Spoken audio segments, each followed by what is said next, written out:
অসমৰ মাটিৰ পৰা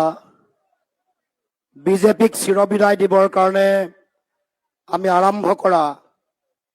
যিখন যুঁজ যিখন যুদ্ধ সেই যুদ্ধৰ আজি অঞ্চলত আমি বিৰোধী ৰাজনৈতিক শক্তিসমূহে ঐক্যবদ্ধভাৱে আয়োজন কৰা নিৰ্বাচনী সভাত আমাৰ এই সভাত বিশেষভাৱে উপস্থিত থকা আমাৰ AICCৰ সন্মানীয় সভাপতি মল্লিকাৰ্জুন খাৰ্গে ডাঙৰীয়া, সংসদৰ বিৰোধী দলপতি তথা APCCৰ সন্মানীয় সভাপতি গৌৰৱ গগৈ ডাঙৰীয়া, ভূপেশ বাগল ডাঙৰীয়া, বন্ধু তিৰ্কি ডাঙৰীয়া, আমাৰ বন্ধু ৰাজনৈতিক দল CPI-MLৰ বিবেক দাস ডাঙৰীয়া, ৰাইজৰ দলৰ ৰাছেল হুছেইন ডাঙৰীয়া, APCCৰ সন্মানীয় সাধাৰণ সম্পাদকসকল, DCCৰ সন্মানীয় প্ৰেচিডেণ্টকে প্ৰমুখ কৰি কংগ্ৰেছ দলৰ সন্মানীয় বিষয়ববীয়া কৰ্মকৰ্তাসকল, ৰাইজৰ দল CPI-ML CPIM মকে প্ৰমুখ কৰি আমাৰ সকলো বন্ধু দলৰ সন্মানীয় বিষয়ববীয়া কৰ্মকৰ্তাসকল, নাওবৈচা সমষ্টিৰ সন্মানীয় প্ৰাৰ্থী জয়প্ৰকাশ দাস ডাঙৰীয়া, ৰঙানদী সমষ্টিৰ আমাৰ প্ৰাৰ্থী জয়ন্ত খাউন ডাঙৰীয়া, লখিমপুৰৰ ঘন বুঢ়াগোহাঁই ডাঙৰীয়া, বিহপুৰত ৰামনাৰায়ণ ভূঞা ডাঙৰীয়া, ঢকুৱাখানাৰ আনন্দ নৰ ডাঙৰীয়াকে প্ৰমুখ কৰি এই সভাত উপস্থিত আমাৰ অতি শ্ৰদ্ধাৰ পিতৃতুল্য জ্যেষ্ঠ ব্যক্তিসকল, সন্মানীয় আই মাতৃসকল, উপস্থিত যুৱ বন্ধুসকল, শ্ৰদ্ধাৰ সাংবাদিক বন্ধুসকল, মই আপোনালোক সকলোলৈকে মোৰ ফালৰ পৰা সশ্ৰদ্ধ প্ৰণিপাত জনাইছো। জ্যেষ্ঠ ব্যক্তি আই মাতৃ শিক্ষাগুৰু সকলোৰে চৰণত শতকোটি প্ৰণিপাত জনাই আপোনালোকৰ আশীৰ্বাদ বিচাৰিছো,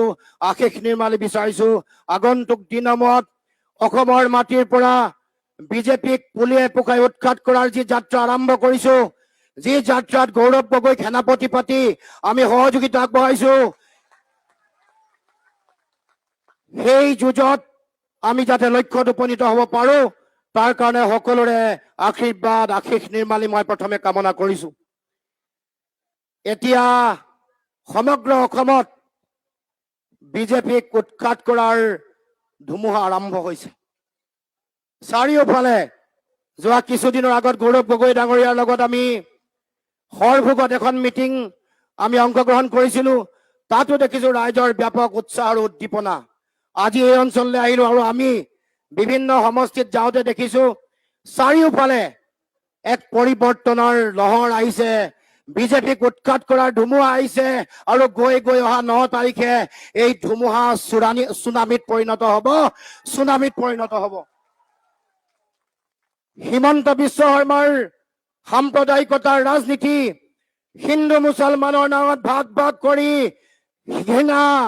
বিভাজন আৰু সংকীৰ্ণতা সৃষ্টি কৰা যি ৰাজনীতি আছে, সেই ৰাজনীতিৰ অৱসান হবৰ কাৰণে বৰ বেছি দিন নাই ৰাইজ, বৰ বেছি দিন নাই। অসমৰ মানুহৰ হাতম পুৰুষে ঐক্য সমন্বয় সম্প্ৰীতিৰ বৰ ভেটি ভাঙি তেওঁলোকে অসমৰ মানুহৰ মাজত ঘৃণা বিয়পাব খুজিছে। হিন্দু মুছলমান শিখ জৈন পাৰ্চীৰ নামত, ধৰ্মৰ নামত তেওঁলোকে মানুহৰ মাজত বিভেদ আৰু বিভাজন আনিবলৈ চিন্তা চৰ্চা কৰিছে। গতিকে দেশৰ গণতান্ত্ৰিক ঐতিহ্য পৰম্পৰা ৰক্ষা, সংবিধান ৰক্ষা, দেশৰ ন্যায়পালিকাৰ স্বতন্ত্ৰতা ৰক্ষা, তাৰ লগে লগে শংকৰ আজান মহাপুৰুষ শ্ৰীমন্ত শংকৰদেৱ মাধৱদেৱ, এইখন অসমত স্বৰ্গদেউ চাওলুং চুকাফা মহাৰাজ নৰনাৰায়ণৰ যি আদৰ্শ আছে, সেই আদৰ্শ ৰক্ষা কৰিবৰ কাৰণে সমগ্ৰ অসমৰ বিভিন্ন প্ৰান্তৰ পৰা ৰাইজ জনগণ ওলাই আহিছে। সকলোৱে এটাই ধ্বনি যে অসমৰ মাটিৰ পৰা বিজেপিক উফৰাই পঠাব লাগে আৰু ব্ৰহ্মপুত্ৰত দলিয়াই পেলাব লাগে। যোৱা 10 বছৰে অসমৰ ৰাইজক ৰাম ঠগন দি আছে। তেওঁলোকে বিদেশী টালি টোপোলা বান্ধি যাব লাগিব বুলি কৈ 53 বছৰ অতিৰিক্ত বিদেশীৰ বোজা অসমৰ মাটিত জাপি দিলে। আপোনালোকৰ ওচৰলৈ আহি গেৰুকা মুখত থিয় হৈ ক'লে যে বৃহৎ নদী বান্ধ তেওঁলোকে বিৰোধিতা কৰে, কিন্তু তাৰ পাছত বৃহৎ নদী বান্ধ খুলি দিবৰ কাৰণে তেওঁলোকে ইতিমধ্যে কাম কাজ আৰম্ভ কৰিছে। 6টা জনগোষ্ঠীক জনজাতিকৰণ দিম বুলি কৈ 10টা বছৰ অতিক্ৰম কৰিলে 6টা জনগোষ্ঠীক জনজাতিকৰণ নিৰ্বাচনৰ আগত দিব নোৱাৰিলে। চাহ শ্ৰমিকসকলক 351 টকা দিম বুলি কৈ টকা আজিলৈকে দিব নোৱাৰিলে। আমাৰ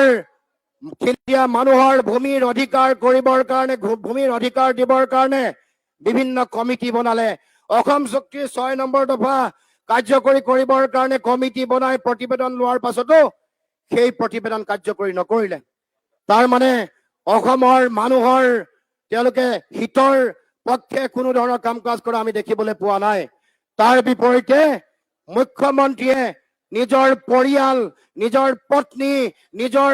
পুত্ৰক ধনী কৰিবৰ কাৰণে সকলো ধৰণৰ কাম কাজত লিপ্ত হৈছে ইয়াক কেৱল মাত্ৰ এটা পৰিয়ালে চলাই থকা চৰকাৰ ইয়াত কোনো মন্ত্ৰী কোনো বিধায়কৰ কোনো গুৰুত্ব নাই সেই কাৰণে আমি সকলো ঐক্যবদ্ধ হৈছো আমাৰ মাজত মল্লিকাৰ্জুন খৰগে ডাঙৰীয়া আছে তেখেতে দীঘলীয়া ভাষণ দিব মই দীঘলীয়া কথা নকওঁ মই একতাটো আমাৰ বিৰোধী ৰাজনৈতিক দলসমূহৰ মাজত যিটো একতা আছে এই ঐক্যবদ্ধ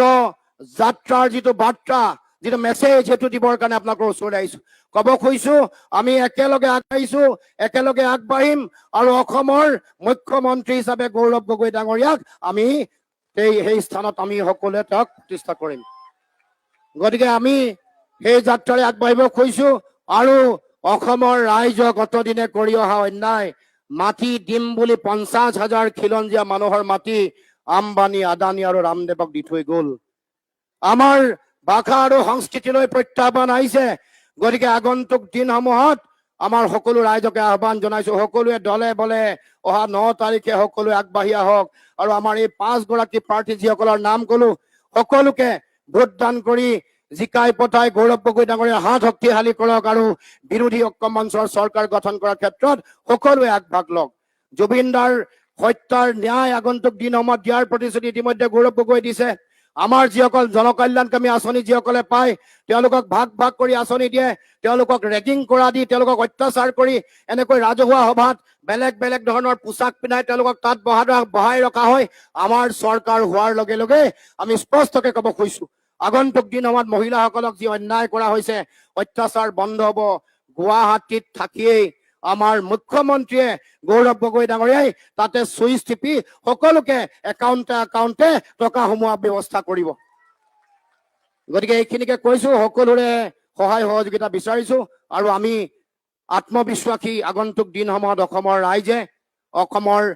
ৰাইজে আমাৰ বিৰোধী যিটো ঐক্যবদ্ধ যাত্ৰা ইয়াক শক্তিশালী কৰিব হাত শক্তিশালী কৰিব আৰু অসমত বিৰোধী চৰকাৰ হ'ব ধন্যবাদ জয় অসম